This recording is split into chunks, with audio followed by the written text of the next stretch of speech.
Ketika kita memuaskan keinginan mata manusia, nggak akan pernah ada kata puas. Nah, ketika kita nggak bisa menikmati itu, kita nggak akan pernah berkata bahagia, cukup, bersyukur.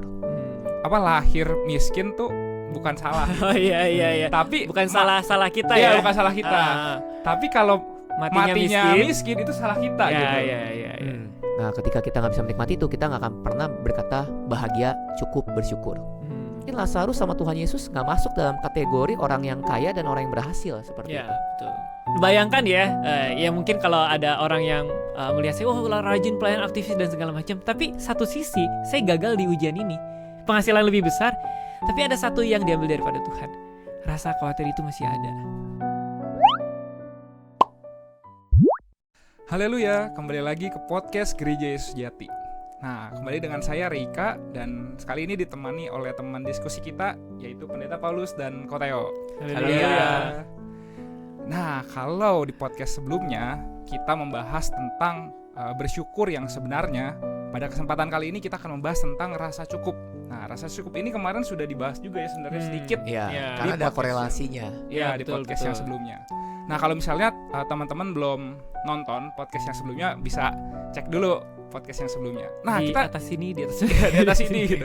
Nah, kali ini kita mau sama-sama bahas tentang rasa cukup nih. Koteo, Pendeta, dimulai dari mana enaknya ya? Dari pengertian kali ya? Pengertian kali ya, Boleh. cukup ya. Definisinya Definisinya menurut kita masing-masing deh. Kira-kira apa sih rasa cukup itu? Kalau cukup itu sesuai dengan guyonan orang ya, atau candaan orang itu, cukup itu mau beli apa-apa cukup, mau beli rumah cukup, mau beli mobil cukup, mau beli motor cukup, pokoknya apa-apa tuh cukup gitu. Jadi apa ya, ketika kita butuh sesuatu ada gitu, ada, dan juga itu kita bisa beli, nah itu cukup gitu kali mau ya. liburan juga cukup. Nah dana. cukup, mau ke Bali, mau ke Amerika cukup gitu. Kalau Pendeta sendiri gimana? Cukup itu biasanya juga ini ada perasaan puas gitu ya. Jadi dia merasa udah puas gitu. Ya dengan apa yang dia miliki, kondisi yang ada gitu kan, dia merasa puas. Nah, itu dirasa cukup gitu. Tanpa harus ditambah lagi, tanpa harus mengejar lagi. Lebih dalam gitu. Dia udah merasa puas. Puas ya. Merasa puas. Mm-mm. Oke. Kalau dari aku Dan kadang-kadang relatif kan ya. Oh iya, benar, relatif benar. betul. Kalau dari aku sendiri ya, rasa cukup itu mungkin ya tadi udah disampaikan oleh Koteo dan Pendeta. Ya kalau mau apa-apa bisa ada gitu. Bisa.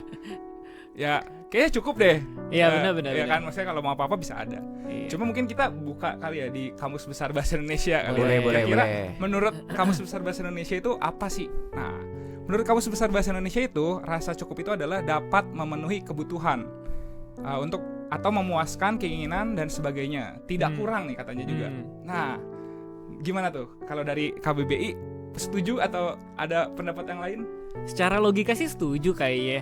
Karena kan tadi udah disinggung memenuhi kebutuhan.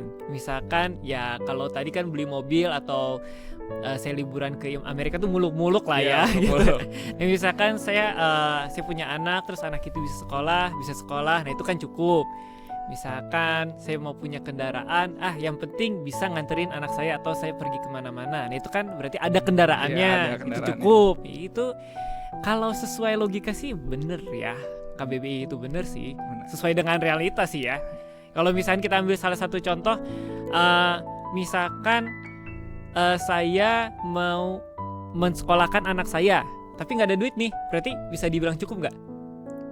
Nggak cukup, karena nggak bisa ngesekolahin kan. Karena kan tadi ada kebutuhannya kan ya, kebutuhan, ada standar yang harus dipenuhi, nah itu baru dibilang cukup gitu sih kayak. Itu pendapat saya sih ya kalau dari KBBI ke realitanya gitu. Kalau Pendeta ada pendapat? Sebenarnya kan kalau bisa kita lihat ya, kebutuhan manusia itu menurut teori Maslow tuh. Yang pertama kan dia fisiologis. Fisiologis itu makan, minum, pakaian, ya enggak. Terus kebutuhan dasar kan itu naik lagi. Dia ke kebutuhan rasa aman. Dia rasa aman gitu ya. Terus kebutuhan lebih sosial, relasi, hubungan keluarga gitu kan. Terus penghargaan, merasa dihargai, berprestasi dan lain-lain. Terakhir adalah aktualisasi diri, ketika dia bisa memenuhi ideologi dia, memenuhi pemikiran dia gitu kan. Nah, jadi ada orang berpikir bahwa ketika 5 hal ini semacam segitiga gitu ya, kebutuhan dasar banget, fisiologis sampai kepada aktualisasi diri, ketika itu terpenuhi dia merasa cukup gitu. Dan itu kebutuhan yang dibutuhkan setiap manusia katanya. Kalau misalnya makan minum aja nggak bisa dipenuhi, gimana bisa kebutuhan daripada misalnya sosial gitu. Mungkin dia akan terus kerja untuk bisa makan. Ya nggak ada waktu untuk nongkrong lah, hangout lah dan lain-lain ya. Berarti ini bisa sama kayak yang primer, sekunder, tersier itu ya? Kurang lebih mirip. Mungkin secara singkatnya, secara minimalisnya gitu. Praktisnya ya primer, sekunder, tersier. Kalau misalnya primer kan yang tadi disebutkan oleh pendeta ya, ada makan, pakaian dan segala macamnya. Itu kali ya. Iya, kalau primernya belum dapat, ya dia nggak akan mungkin dapat ke sekunder atau enggak tersier yang lebih mewah. Mobil ya, buat apa mobil ya gak? Dia makan aja susah. Iya, betul sekali. Nah, tapi kalau gitu ada gak sih patokan buat mencapai rasa cukup? Tadi kan kalau pendeta bilangnya menyinggung kata puas gitu ya. Nah, kan itu relatif ya tadi kan. Nah, kira-kira ada gak sih patokan yang setiap manusia tuh ya segini aja gitu, nggak usah sampai yang muluk-muluk kayak tadi harus ke luar negeri atau segala macam gitu. Puas itu ya. Iya. Kalau Alkitab sih ya standar daripada cukup itu standarnya gitu kan. Itu adalah asal ada makanan dan pakaian cukuplah. Ya gak? Ya gak? Asal ada makanan dan pakaian cukuplah gitu. Dan ibadah bila disertai rasa cukup akan memberikan keuntungan besar. Nah itu standar Alkitab tuh. Dan benar juga sih ya. Artinya ya oke, manusia nggak akan bisa hidup kalau nggak ada makanan gitu. Pakaian melindungi tubuh kita supaya kita nggak sakit dan lain-lain kan. Tapi bukan berarti nggak ada mobil kita nggak bisa hidup gitu. Terus nggak ada hal yang lain kita nggak bisa maju, belum tentu juga gitu. Tapi ada jadi yang menarik nih pendeta ya. Tadi kan ada misalkan sebuah hal itu kita masih tetap hidup lah ya. Nah gimana kalau misalnya kasusnya mungkin atau enggak gini aja deh. Kalau kita sebagai manusia atau masyarakat lah ya, masyarakat pada umumnya gitu, kita bilang cukup itu berapa kali makan? Nah, normalnya 3 kali. 3 kali kan? 3 kali. Nah, ya. kita anggap kasus gitu kan. Kasus misalkan saya cuma bisa makan 2 kali sehari. Nah, atau enggak sekali sehari. Itu bisa dikatakan cukup nggak sih, atau misalkan kayak berpatokan ke Alkitab nggak sih, yang tadi ya asal ada makanan, pakaian cukup lah. Tapi kan makanan kita cuma bisa sekali doang nih. Nah makanya itu berarti kan sebenarnya dia belum bisa memenuhi kebutuhan mendasar dia gitu kan. Nah itu belum cukup. Atau gini, mungkin kan kalau di secara umum gitu ya, kalau manusia tuh seharinya ada hitungan kalorinya mungkin. Ya betul. Apakah makanan itu cukup ketika kita ya minimal nyampe lah di batas itu atau gimana gitu? Itu kayaknya yang mungkin kita bisa bahas bersama, sehingga kayaknya ada satu titik poin yang tadi kata pendeta yang sesuai dengan kata Alkitab ya, cukuplah asal ada makanan dan pakaian itu. Nah itu kayaknya Nah mungkin kalau misalnya kan kita kekurangan makanan nih, misalnya tadi Theo bilang cuma sekali makan gitu ya, artinya sebenarnya kan pemenuhan gizinya mungkin kurang. Ya dong. Ya terus tadi kata Reka kalorinya juga harus dihitung ya. Nah itu sebenarnya belum cukup dikatakan cukup gitu. Ya gak. Dan dia harus bekerja lebih lagi untuk bisa memenuhi kebutuhan primer, kebutuhan daripada fisiologis ini nih. Ya gak. Dan seharusnya gereja bisa membantu juga kan tentu. Ya ketika kita lihat jemaat dia nggak bisa makan yang penuh seperti orang pada umumnya, nah gereja akan bantu. Karena dia benar-benar berkekurangan, bisa dikatakan berkekurangan akhirnya. Oke, jadi ada faktor X-nya lah ya, maksudnya faktor yang bisa membantu gitu ketika kita sendiri memang sudah berusaha kan, memang kadang-kadang ya Tuhan memang kasihnya segitu karena karena itu memberikan orang lain kesempatan untuk membantu orang tersebut berarti ya, sehingga kebutuhannya tercukupi. Oke. Gimana? Nah, tapi ini kalau secara realita ya, banyak orang yang terjebak sebenarnya dengan rasa cukup ya, dan rasa puas, ya kan? Ya mungkin secara manusia gitu ya, ya banyak lah orang bilang ya nggak akan pernah puas gitu, ya kan? Misalnya kita sekarang udah nyampe di S1 gitu, pasti ada juga yang mau S2, mau ada yang mau S3, atau kita udah punya mobil misalnya mobil yang kayak Avanza, tapi kita juga pengen punya Pajero, pengen punya Lamborghini mungkin ya. Yeah. Nah gitu. Nah gimana tuh, apakah kita emang harus merasa cukup atau ya mungkin kalau kita emang mau kejar boleh atau gimana gitu? Kalau kayak gitu jadi ngapain sekolah tinggi-tinggi ya? Cukup aja SD, SMP, SMA ya. Nah makanya kan, jadi kayak ada hal yang sebenarnya kita bisa diskusikan di situ. Oke. Jadi antara cukup sama mengejar. Ya. Gimana kita bisa ngerem atau kita harus ngejar gitu. Kadang kan kalau kita ngerem ya tadi mungkin ketika misalnya dia dapat yang sesuatu yang kecil gitu ya. Terus dia berpikir nih, kalau misalnya dia berpikir kalau mungkin emang Tuhan kasihnya segini, tapi mungkin sebenarnya dia bisa kejar lagi gitu. Nah, di mana dia bisa sadarin titik itu sebenarnya Tuhan gak mau kasih kamu segini. Tapi ketika kamu harus berusaha lebih untuk bisa dapat itu. Bisa, ya sebenarnya Tuhan ngasihnya lebih gitu sebenarnya gitu. Nah, itu gimana tuh? Itu mungkin jadi kepikiran itu perumpamaan talenta. Ya gak? Ada yang dikasih 5, 2 dan 1 gitu. Nah, masalahnya adalah kita bisa menyadari gak gitu, kita dikasih berapa gitu. Ya gak? Untuk bisa itu. Jangan-jangan kita menganggap bahwa Tuhan itu nggak sayang sama saya, cuma dikasih 1 gitu ya. Padahal 1 itu kan besar ya, satu talenta itu besar banget. Tuhan nggak sayang nih, dan dia nggak mengembangkan itu gitu. Ya nggak? Gimana? Jadi soalnya dia harus bisa menyadari gitu kan, sebatas mana. Hanya tadi dia juga perlu disertai dengan rasa cukup dan rasa bersyukur itu ketika dia mengejar gitu. Gimana? Berarti gini, gimana caranya orang itu bisa menyadari kalau sebenarnya kamu cuma dikasih 1, sebenarnya kamu dikasih 5 gitu. Gimana caranya ya? Doa ya. Minta hikmat kepada Tuhan ya. Gak tahu juga kan. Maksudnya ya talentanya tergantung nih, talenta untuk mengejar dunia atau untuk bantu di gereja gitu kan, banyak sebenarnya talenta kan. Ya. Mungkin mengerucutnya gimana Theo? Mengerucutnya mungkin gini sih ya. Contohnya Lamborghini nih. Dia udah punya mobil Avanza misalnya. Dia pengen naik lagi Lamborghini gitu ya. Tujuannya untuk apa dulu gitu kan? Nah, bawa Lamborghini ke gereja kayaknya ngapain ya? Kan mobil kan biar makin sempit parkiran. Mobil kan tujuannya kan untuk bisa kita tidak kehujanan dan kita bisa beraktivitas dengan maksimal kan, misalnya gitu, bisa ke gereja dan lain-lain, bekerja gitu. Nah, ketika kita memuaskan keinginan mata manusia, nggak akan pernah ada kata puas. Nah, kita bilang gitu kan, dunia orang mati, kebinasaan, bahkan mata manusia itu nggak pernah puas gitu. Nah, ketika kita memuaskan keinginan mata itu, nggak pernah puas gitu, selalu pengen akan lebih dan lebih gitu. Padahal fungsinya sama, nggak, fungsinya sama loh. Mobil itu fungsinya sama. Contoh lagi rumah. Apakah ketika kita punya 3 rumah kita bisa tinggal dalam 1 hari 3 rumah itu? Enggak. Iya enggak. Terus gantian mobil apakah kita dalam 1 hari bisa pakai 3 mobil kita di garasi misalnya? Bisa. Juga kayaknya terlalu berlebihan gitu ya. Terlalu berlebihan. Jadi rasa cukup itu soalnya ketika kita memiliki iman yang baik gitu ya, dia akan bisa menyadari gitu yang namanya kebutuhan sama keinginan itu perlu dibedakan. Nah, kayaknya. Nah, kadang gini kok, kadang susahnya adalah membedakan itu, ya gak?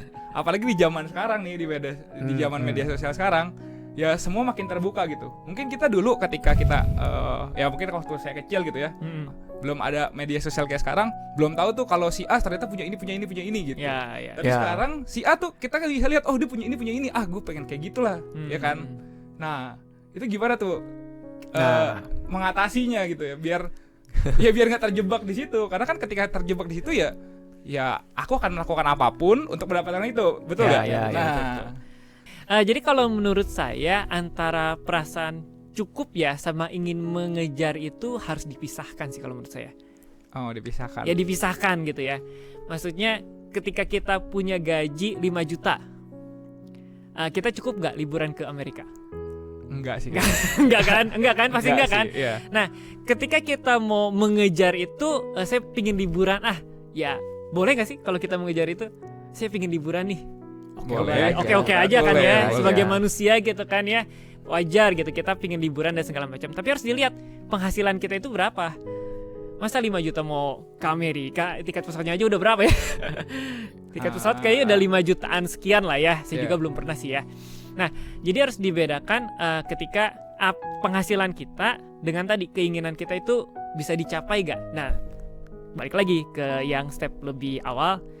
Ketika penghasilan kita segini, cukup dulu nggak buat bukan kebutuhan ya? Ya, kebutuhan. Kebutuhan.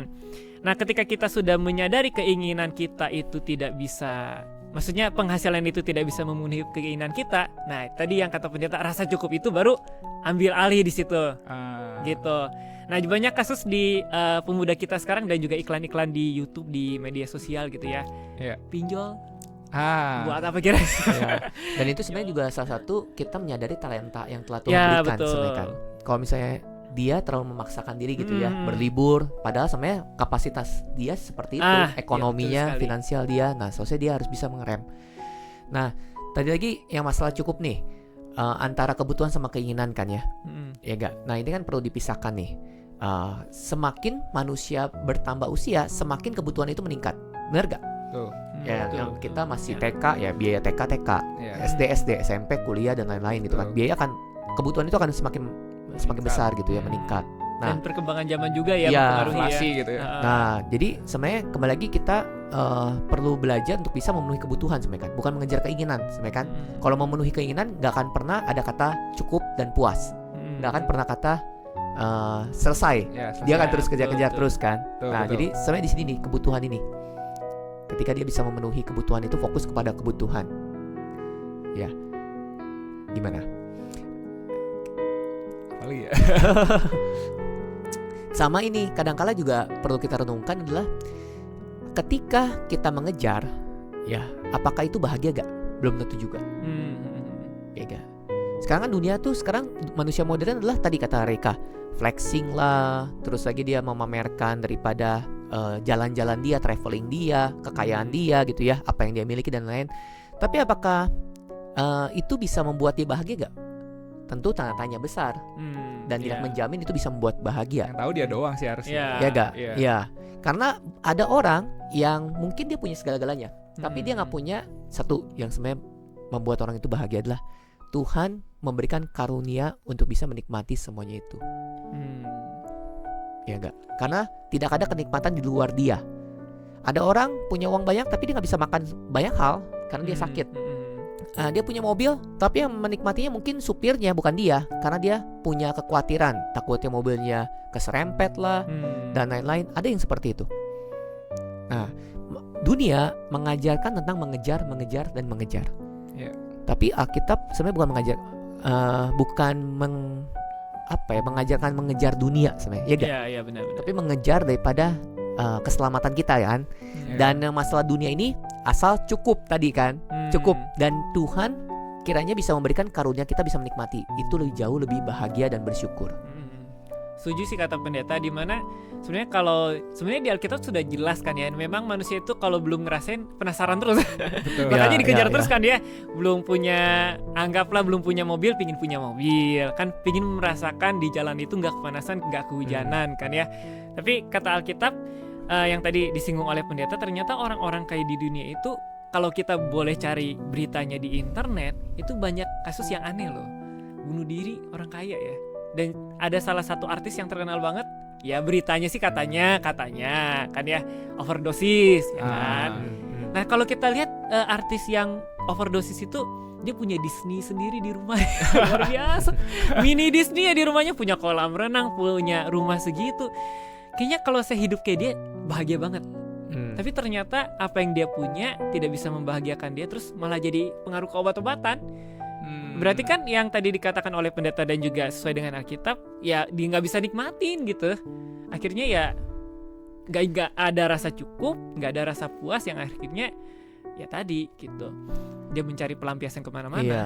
Contoh lagi Salomo sih ya. Salomo itu punya segala-galanya. Ya betul. Sebenarnya. Tapi di dalam kitab Pengkhotbah di akhir hidup dia berkata bahwa itu sia-sia gitu pekerjaan yang dia udah lakukan, apa yang dia miliki. Bahkan istrinya pun banyak gitu. Tapi dia nggak bisa merasa yang namanya puas dengan satu istri. Bayangkan. Nah, artinya apa yang salah gitu? Yang salah itu adalah hati dia sebenarnya kan akhirnya. Ya, dan dia menyadari bahwa sebenarnya yang bagaimana kita bisa menikmati. Tuhan mengaruniakan kenikmatan itu. Menikmati makan minum, menikmati istirahat, menikmati dengan anggota keluarga kita. Ya, betul. Nah, ketika kita nggak bisa menikmati itu, kita nggak akan pernah berkata bahagia, cukup, bersyukur. Oke. Tapi gini sih pendeta sama Koteo. Mungkin banyak teori di kehidupan zaman sekarang gitu ya. Ya. Yang seakan-akan bener gitu. Ya ini sebenarnya mempengaruhi ke pemikiran pemuda. Terus mungkin pemudanya nggak cuma yang pemuda berkuliah, tapi pemuda bekerja, bahkan mungkin pemuda masyarakat gitu. Mungkin ada yang kalau pendeta sama Koteo pernah dengar lahir miskin tuh bukan salah. Oh iya. Tapi bukan salah kita ya. ya. Bukan salah kita. Tapi kalau matinya miskin itu salah kita ya, gitu. Iya.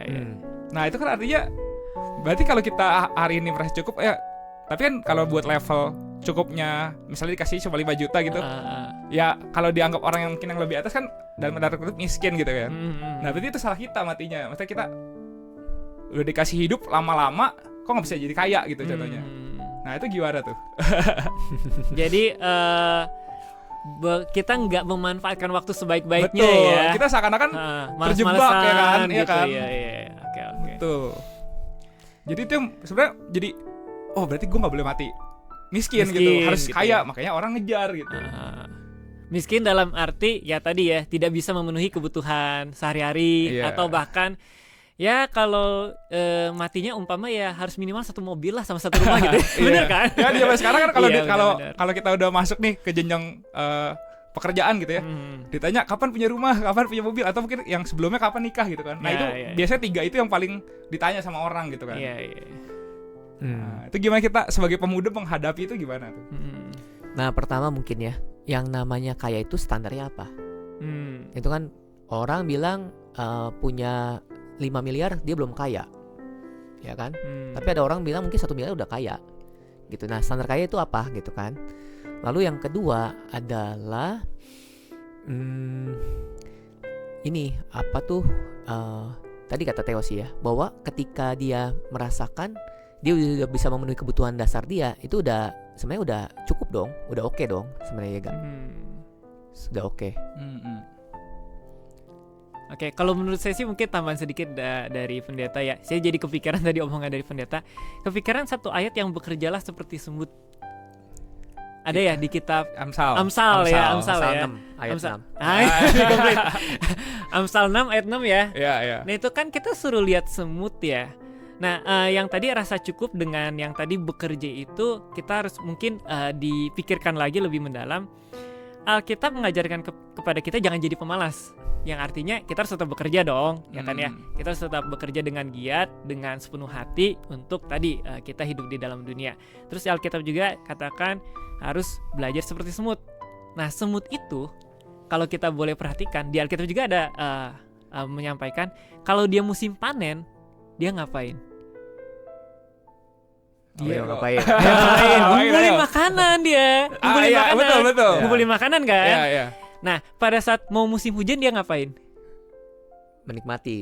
Masuk ke sarang. Ya. Masuk ke sarang. Yang artinya, kita sedikit singgung nih tentang 7 hari. Nah, ada hari spesial kan ya, kita ngediat sama Tuhan hari Sabat. Nah, kita bekerja giat kepada Tuhan, kepada perusahaan atau bisnis kita gitu. Itu sangat boleh sih. Tapi Tuhan mengajarkan kepada kita harus bisa masuk ke sarang. Buat apa? Buat nikmatin. Buat apa? Buat istirahat.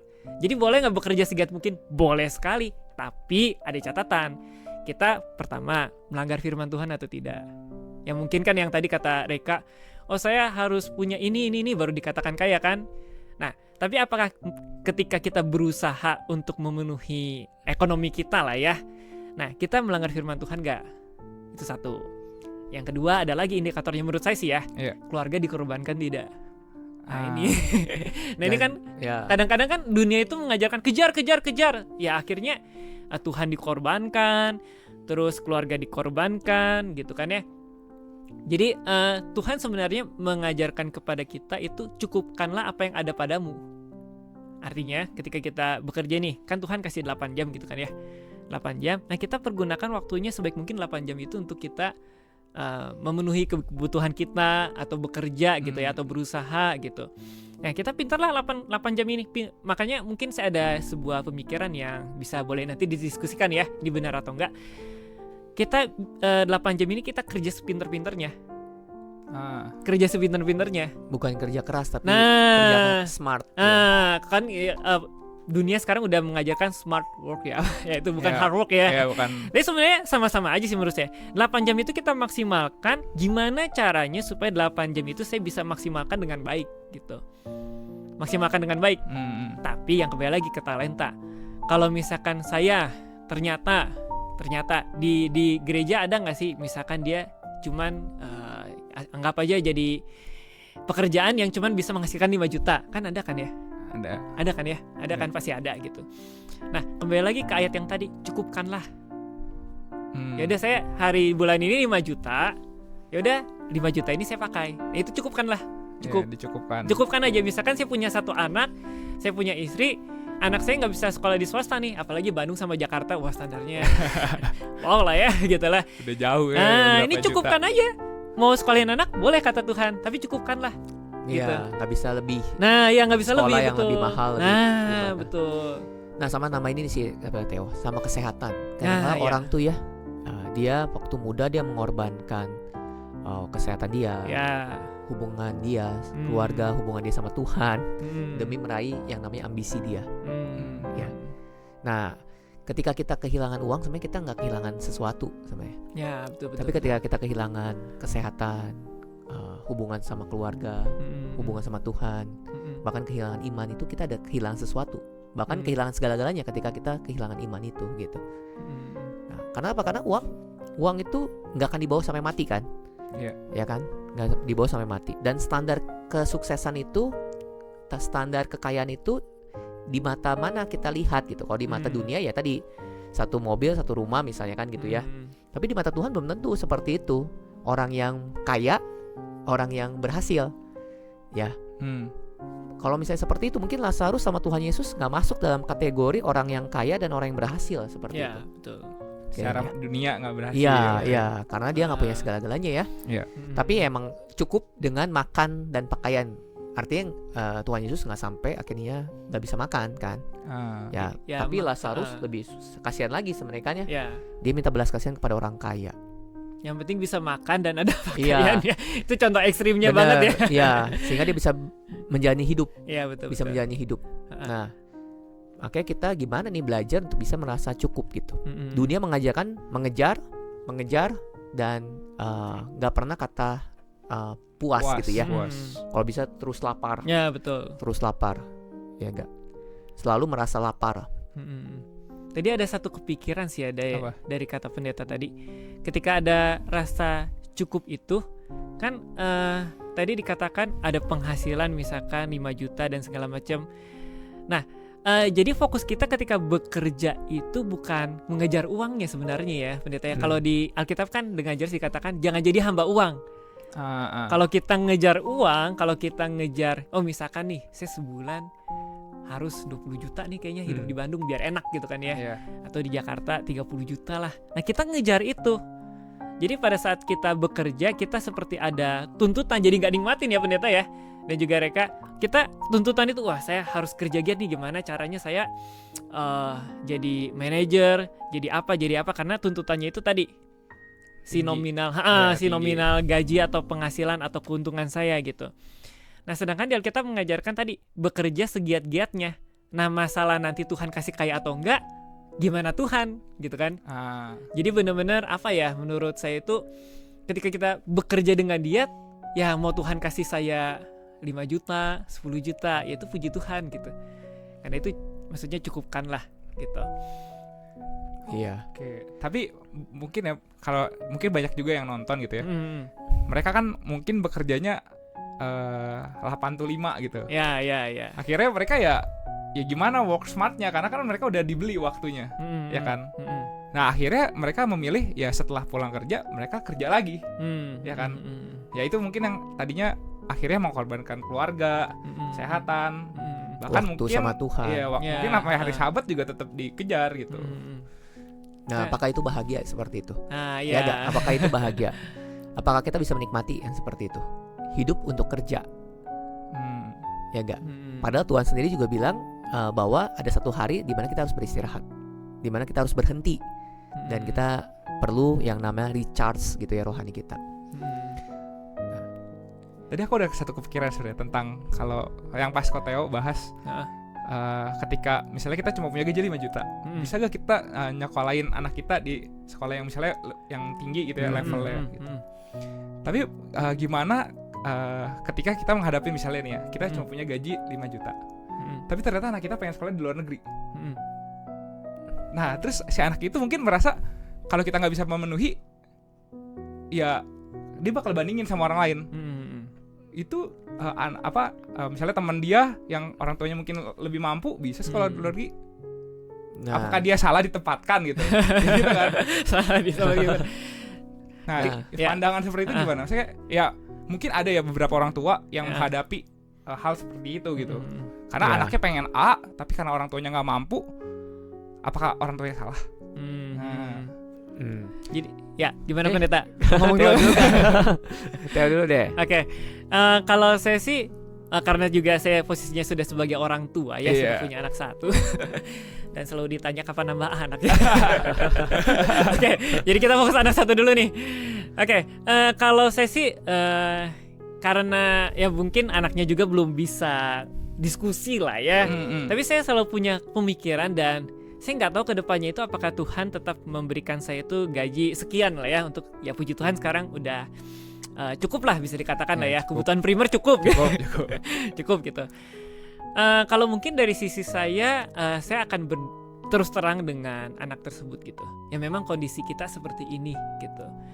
Ya kita harus mendidik anak tersebut sehingga anak tersebut mengerti, dan jangan hanya dari kita menyampaikan secara logika manusia gitu, tapi ada firman Tuhan kita sampaikan gitu.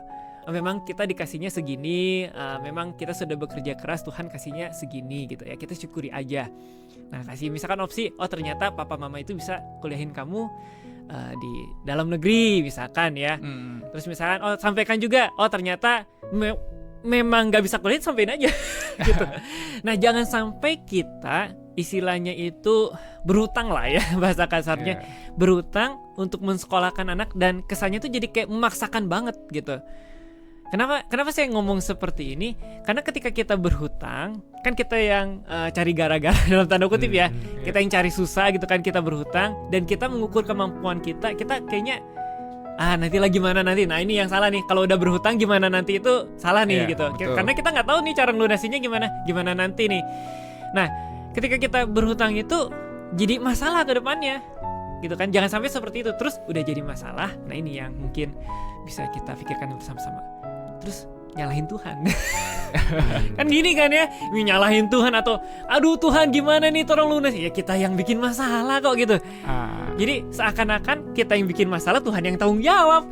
Kan jadi salah juga gitu. Nah menurut saya sih sampai titik seperti itu kalau bisa ya tadi ya di yang saya katakan di awal, kalau kita bisanya sampai segini, sampainya seginilah. Terus kalau misalkan ya kita sampaikan aja lah kepada anak kita. Kalau misalkan Tuhan berkehendak anak kita buat kuliah, ya apakah Tuhan tidak bisa kasih jalan gitu kan? Bisa. Mungkin kan Tuhan kan ya Maha Kuasa gitu ya. Ya itu namanya cukupkanlah dan jangan khawatir. Jadi itu yang sebenarnya ini saya pegang juga ya. Nah kalau boleh kesaksian sedikit, ini bukan kuliah sih ya, saya masih kecil ya. Kesaksian sedikit dengan rasa cukup ini. Saya tadi ada satu ayat yang berkesan sekali ya, yang cukupkanlah dirimu, apa yang ada padamu itu cukupkanlah gitu. Yeah. Nah saya ada tahun 2022 itu ya, setahun yang lalu, dimana kalau usaha beberapa orang tuh mungkin melonjak ya, maksudnya bagus gitu setelah pandemi. Nah usaha saya itu justru kurang gitu, dikasih turun gitu, dan dikasih Tuhan itu ya saya hitung-hitung secara matematika itu kurang gitu. Ya usah vaksin gitu kan ya, vaksin nggak murah, ada 500.000, 1 juta, 2 juta, 3 juta, waduh kan ya, dihitung-hitung tuh, wah kayaknya ini nggak bisa nih. Saya nggak merasa cukup tuh di situ. Saya nggak mencukupkan diri dengan apa yang penghasilan saya gitu. Yeah. Nah karena nggak rasa cukup ini, nah ini saya lakukan kesalahan yang ya semoga saya yakin pemuda-pemuda yang mendengar saya pasti pendeta udah pasti lolos lah ini. Saya bolos perpuluhan waktu itu. Bolos perpuluhan. Bayangkan ya, ya mungkin kalau ada orang yang melihat saya, rajin pelayan aktivis dan segala macam. Tapi satu sisi saya gagal di ujian ini. Itu kenapa? Karena saya pakai matematika saya. Mungkin pada saat saya jomblo lolos gitu ya ujian ini perpuluhan ini. Saya pada saat nikah cuman berdua lolos gitu. Baru punya anak lolos. Ternyata kebutuhannya tuh makin lama makin besar gitu. Dan akhirnya apa yang dikorbankan dengan rasa tidak cukup itu Tuhan yang dikorbankan. Dan ketika saya tidak perpuluhan, tercukupi nggak? Tercukupi. Tercukupi. Tapi ada satu rasa yang puji Tuhan hajar di sini. Bulan depannya dengan penghasilan yang lebih besar, ya aneh ya ini ya. Saya tidak perpuluhan tapi Tuhan kasih perpuluhan penghasilan lebih besar. Tapi ada satu yang diambil daripada Tuhan. Rasa khawatir itu masih ada. Padahal secara matematika itu saya bisa perpuluhan di situ. Harusnya lebih cukup kan? Harusnya lebih cukup. Karena lebih besar bulan lebih itu. besar, betul lebih besar gitu. Dan akhirnya saya untung puji Tuhan ya, saya diberikan kesadaran kepada Tuhan. Saya untung baru 1 bulan saya bolos gitu. Tuhan langsung hajar gitu. Kamu nggak per bulan, saya ambil rasa sukacita, saya ambil rasa kedamaian. Bener dong, nggak damai, nggak sukacita, menjalankannya penuh tekanan, penuh kekhawatiran. Kenapa tidak ada rasa cukup tadi? Akhirnya bulan itu saya tekadkan untuk perpuluhan, apapun yang terjadi. Perpuluhan lah. Bulan depannya, puji Tuhan, 2 murid saya langsung hilang. 2 murid saya langsung hilang. Nah itu kan saya baru merenungi di bulan yang saya dihajar. Bulan depannya saya tekad ya. Seharusnya kan Kristen pada umumnya pasti bulan depannya tuh lebih lagi kan ya. Karena saya perpuluhan melakukan firman Tuhan, mengecap esensi daripada tadi yang cukupkanlah ada yang pada Tuhan beneran uji loh. Ujinya lebih aneh lagi. Bulan yang saya hitung-hitung itu tidak bisa perpuluhan, di bulan yang 2 bulan setelahnya saya hitung-hitung lagi itu beneran gak bisa perpuluhan sama sekali. Lebih parah, penghasilannya lebih rendah gitu. Ya namanya Tuhan ya bisa mengatur ya. Aneh gitu. Tapi karena saya sudah memegang firman Tuhan itu, apapun yang terjadi perpuluhanlah yang utama. Aneh. Penghasilan lebih kurang, tapi rasa damai, rasa sukacita itu malah ada. Aneh sih. Di tengah kekurangan gitu ya. Ya di tengah kekurangan gitu. Jadi apa yang dikatakan Alkitab itu cukupkanlah, bukan. Nah tadi ya mungkin ini sempat kita tidak bahas. Bukan kita mencukupkan atas standar. Nah ini standar ya. Iya standar. Kalau anak nggak kuliah nggak memenuhi standar tuh. Iya dong. Standar anak-anak sekarang masa nggak kuliah sih, minimal S1. Iya, masa nggak S1 gitu. Lah, masa nggak S1. Nah itu saya berpikirnya seperti itu gitu. Saya harus memenuhi standar dunia. Ternyata bukan standar dunia yang kita kejar, tapi apa yang Tuhan berikan kepada kita. Nah itu kita gunakan sebaik mungkin. Tapi yang lebih utama kita dahulukan Tuhan. Kayak yang ini saya jadi ngomongnya curhat panjang nih. Kayak yang janda miskin itu ya. Ya 2 peser. 2 peser. Itu kan dia kasihnya semuanya loh ya, semua nafkahnya. Dan tidak diceritakan besoknya itu dia dikasih lagi atau enggak. Iya. Kita bisa tafsir. Bisa aja besoknya dikasih 5 peser. Tapi bisa juga enggak besoknya dia enggak makan. Betul. Bisa kan? Nah itu jadi kita memegang firman Tuhan itu jangan sampai kita salah pengertian. Ketika kita melakukan firman Tuhan, embel-embel cukupnya ini, nah cukup yang standar manusia itu kita taruh ke firman Tuhan itu. Yang tadi anak, kuliah, standar pokoknya standar dunia kita itulah. Kita campur dengan firman Tuhan. Nah itu yang menurut saya kurang tepat lah ya. Iya. Jadi ingat ini sih TOJ kayak seorang itu ya yang memberikan segenggam tepung kepada Nabi Elia. Ya betul. Dia berikan dulu. Ya. Dan dia berkekurangan ya. Tapi akhirnya Tuhan kan menjaga ya. Nah ayat yang Theo ini kan jadi janganlah kamu menjadi hamba uang dan cukupkanlah dirimu dengan apa yang ada padamu. Ya kan? Karena Allah berfirman, aku sekali-kali tidak akan meninggalkan engkau. Aku tidak akan membiarkan engkau dan sekali-kali tidak akan meninggalkan engkau gitu. Nah itu yang saya rasakan pendeta, di mana Tuhan tidak meninggalkan itu lebih ke ketika kita menjalaninya dengan standar dunia itu kekurangan ya. Tapi Tuhan tidak meninggalkan sih. Ada damai. Nah itu kan esensi ketika kita hidup di manusia itu, di dunia itu. Orang liburan ngapain sih? Cari senang. Kita beli HP baru ngapain sih? Pengen bahagia. Pengen bahagia. Cari yang bagus. Apple keluarin 14 buah tuh. Seri 14 buah. Kita pingin beli buat apa sih? Bahagia kan, sukacita. Padahal dengan kita mencukupkan diri dengan apa yang Tuhan berikan kita cukup, Tuhan kasih tuh sukacita, damai. Nah itu yang seharusnya orang Kristen itu kejarnya di situ gitu, bukan kejarnya 14 buah apa gitu. Oke. Nah, kalau gitu rasa cukup itu perlu kita latih atau ya ketika kita semakin menyadari atau semakin dekat sama Tuhan, kita bakal menyadari itu rasa cukup itu dengan sendirinya itu. Ini kayaknya gimana? cocok pendeta deh, saya udah banyak ngomong. Saya minum dulu. Rasa cukup itu perlu dilatih sih. Perlu Ya, dilatih. salah satunya adalah kan itu ya, bagian daripada buah roh, pengendalian diri. Pengendalian diri ini. Karena kalau misalnya kita selalu memenuhi keinginan kita, nggak akan pernah merasa cukup, dan itu akan lebih sulit kita untuk bisa mengendalikan diri kita. Itu artinya kita nggak bisa menghasilkan buah roh. Nah itu perlu dilatih. Nah salah satu latihan itu kan adalah bagaimana kita membangun spiritualitas kita ya, kerohanian kita kan ya. Nah itu sih paling mereka. Oke. Dan ujian kayaknya ya. Dan ketika rasa cukup itu pasti akan diuji oleh Tuhan ya. Mungkin seperti yang tadi pengalaman saya tadi. Ketika kita kebutuhannya semakin banyak, tapi Tuhan kasihnya bukan sesuai dengan kebutuhan kita, tapi malah dikasihnya kurang-kurang dikit, sengaja dikurang-kurangin gitu ya, dalam tanda kutip. Nah itu yang tadi kata pendeta ya, latihan ya. Dan tadi kata Reka tuh sebenarnya sangat baik ketika kita sudah memahami lebih dekat kepada Tuhan itu ya. Tuhan. Nah rasa cukup ini. Nah saya baru ngehnya tuh setahun yang kemarin gitu. Maksudnya ketika saya dihajar sama Tuhan, baru dapat esensi cukupkanlah dirimu. Saya baru dapat esensi ayat itu ketika baru mengalami sendiri. Nah jadi bagi teman-teman dan juga kita semua, dan saya juga pribadi ya. Nah ini merupakan sebuah ayat yang bisa kita pegang bersama sih ya, untuk cukupkan rasa cukup ini gitu. Ya, mungkin nanti ayatnya kita tulis aja di sini ya. Ya, sama ini apa namanya yang tadi, kebutuhan sama keinginan itu harus dipisahkan gitu. Jangan sampai kita akhirnya nggak bisa membedakan itu. Nggak bisa membedakan itu. Nah ketika kita nggak bisa membedakan itu, ya kita nggak akan bisa melatih kecukupan kita gitu. Padahal itu sebenarnya keinginan gitu. Dan kita merasa nggak cukup. Padahal itu sebenarnya bukan kebutuhan kita. Padahal kebutuhan kita udah terpenuhi gitu. So kita udah bersyukur ya. Nah kayak tadi kan yang kasus yang nggak bisa kuliah itu tuh ya. Boleh gak kita berusaha? Boleh berusaha. Entah itu beasiswa, ya kan? Beasiswa. Banyak jalan. Terus kita mungkin ambil pekerjaan sampingan, tapi nggak mengganggu yang tadi, nggak mengganggu hal-hal yang esensi dalam hidup kita. Misalnya gitu ya, hari Sabat nggak keganggu dan lain-lain kan? Untuk kita bisa memberikan yang terbaik buat anak kita nih, ya kan? Mungkin kapasitas anak kita kayaknya bisa go internasional, bisa kuliah kan?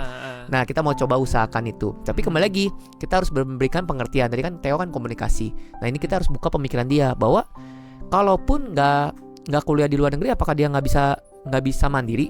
Apakah dia nggak bisa berhasil? Apakah dia nggak bisa berdikari? Ya itu kan kembali lagi kepada dia ya. Bukan masa kuliah itu kayak pakaian gitu. Sebenarnya pakaian kita mau pakaian apapun, tapi tergantung orangnya, bukan pakaian itu. Itu sih. Jadi ketika mengalami kasus yang seperti itu, selain komunikasi tadi, kita harus buka pemikiran dia gitu. Atau tadi ada satu poin yang menarik ya dari pendeta ya, ada usaha lebih. Nah bisa aja kita ngajak anak-anaknya buat usaha lebih gitu kan ya, bekerja lebih giat gitu kan ya. Tapi tadi esensinya kita nggak nyinggol sama sekali gitu. Doa lebih kuat. Saya kira doa itu jawaban yang mantap ya. Udah nggak ada lawan. Kalau Tuhan mau kasih dia jalur masa depan di mana kan kita nggak tahu. Betul. Ya tapi tadi kata Theo, sesuaikan dengan talenta kita, kesanggupan kita gitu. Jangan sampai kita ngutang yang kita nggak sanggup sebenarnya untuk bisa melunasinya. Ya betul sekali. Nah tadi kan kita mungkin semuanya berpendapat gitu ya, kayaknya berutang itu nggak boleh gitu kan. Iya kan. Dalam tanda kutip. Nah mungkin nih di pendengar ya, maksudnya yang menonton, mungkin ada juga nih kok yang berusaha gitu ya, punya usaha, dia mungkin butuh berutang untuk memperbesar usahanya gitu. Bahasa halusnya investasi gitu. Nah itu gimana tuh, boleh gak dilakukan gitu?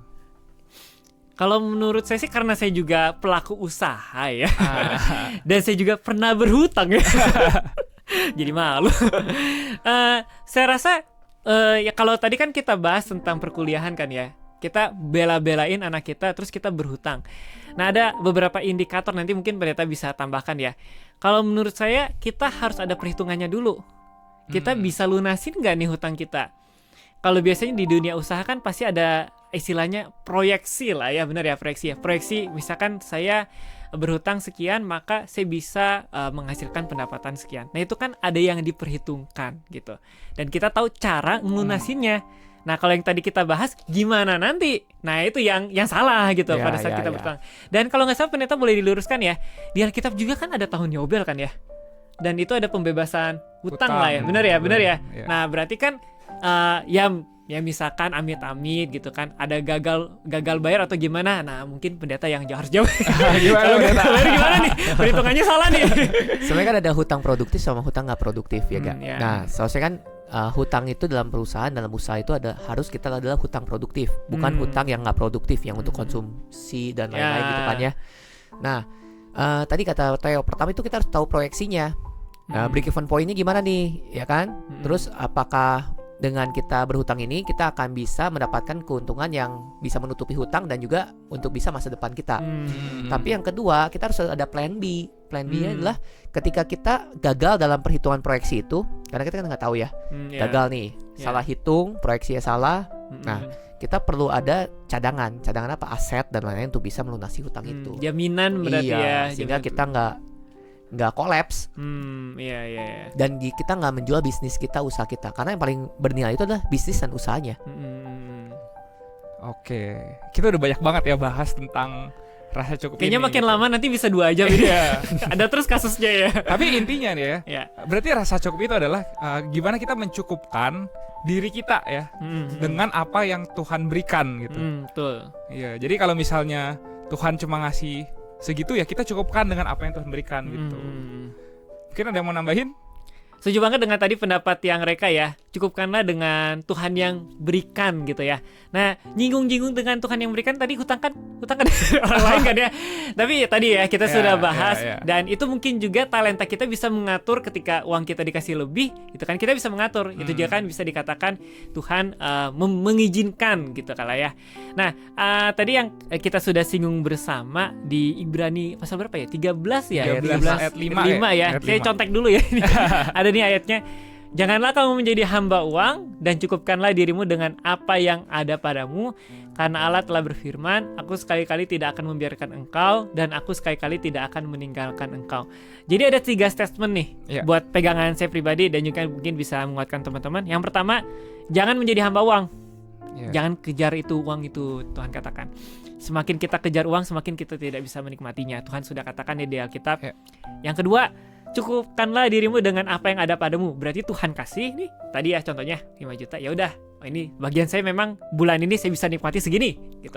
Nah, yang paling terakhir nih, yang paling pamungkas, gimana caranya kita bisa dengan 5 juta itu kita bisa merasa cukup karena ada Tuhan. Nah, jadi itulah paling pamungkasnya ya. Kita percaya ketika kita berada di dalam Tuhan, mau gajinya 1 juta, 2 juta, 3 juta kayak, nah asal ada Tuhan cukup. Itu sih dari saya. Kalau dari saya sih semoga dengan bincang-bincang kayak gini ya kita bisa dapat sesuatu bahwa cukup, standar cukup dalam Alkitab kan udah jelas ya guys, standar cukup Alkitab udah jelas, dan rasa cukup ini harus dilatih, sebenarnya kan dilatih. Bagaimana kita bisa membedakan antara kebutuhan dengan keinginan, ya gak? Ada saatnya kita mengejar, tapi ada saatnya kita menikmati, ya gak? Supaya kita bisa merasakan kebahagiaan itu, karena kebahagiaan itu adalah di dalam Dia yang memberikan karunia untuk bisa menikmati segala sesuatunya, dan kita bisa merasakan cukup puas gitu ya, ketika kita bisa menikmati apa yang menjadi milik kita gitu ya. Nah, seperti doa Agur bin Yake tuh, ya jangan sampai ketika Tuhan jangan kasih saya kekayaan sehingga aku melupakan Engkau.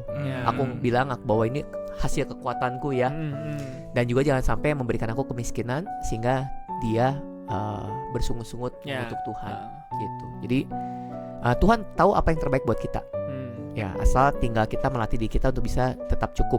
Jangan sampai kita terjebak dengan lingkungan manusia modern yang dimana mereka selalu berkata kejar. Ya. Nggak pernah ada kata puas. Oke, semoga dengan perbincangan kita kali ini di podcast ini bisa menjawab rasa penasaran teman-teman tentang rasa cukup gitu ya. Nah, jadi rasa cukup ini berhubungan banget dengan rasa bersyukur. Nah, ketika kita bisa merasa cukup, kita pun bisa merasa bersyukur akhirnya gitu. Bisa bersyukur ya. Bisa bersyukur. Oke, kalau teman-teman mau lihat konten-konten yang lain, bisa buka di channel podcast Gereja Sejati dan juga channel Gereja Sejati. podcast kita sampai di sini. Tuhan Yesus memberkati kita semua. Haleluya.